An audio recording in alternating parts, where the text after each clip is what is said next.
UC Gadap के लिए peoples party के नामजद वाइस चेयरमैन के उम्मीदवार जाम मोहम्मद जोखियों ने बल्दियाती इलेक्शन के हवाले से इंतखाबी मुहिम तेज कर दी है। इस सिलसिले में जाम मोहम्मद जोखियों ने गोठ हाजी साइन रखियों में इसहाक, बरकत और शकील जोखियों की वालिदा के इंतकाल पर वर्षा से तज़ियत की। इस मौके पर वाजिद साजिद जोखियों, हाजी अबू बकर जोखियों, नसीर जोखियों, असलम जोखियों और दीगर मौजूद थे। जाम मोहम्मद ने दरसाना छेना के नौजवानों के साथ बल्दियाती इलेक्शन के सिलसिले में मुलाकात की। सिराज अहमद बलोच गोठ, इब्राहिम बलोच गोठ में बल्दियाती इंतखाबात के सिलसिले में मुलाकात की और भरपूर साथ देने का ऐलान किया।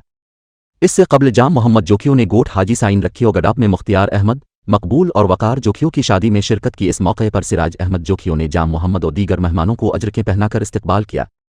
याद रहे कि मुख्तियार अहमद, मकबूल और वकार जोखियों की शादी की तकरीब गोठ हाजी साइन रखियों जोखियों में हुई, जिसमें एडमिनिस्ट्रेटर डिस्ट्रिक्ट काउंसिल कराची नूर हसन जोखियों, हाजी इल्लाही बख्श बलोच, हाजी मुस्तफ़ा बलोच, यूसी शाह मुरीद के वाइस चेयरमैन के उम्मीदवार मोहम्मद रफ़ीक जोखियों, नसीर जोखियों, असलम जोखियों, अनवर जोखियों और दीगर मुअज़्ज़िज़ीन ने बड़ी तादाद में शिरकत की।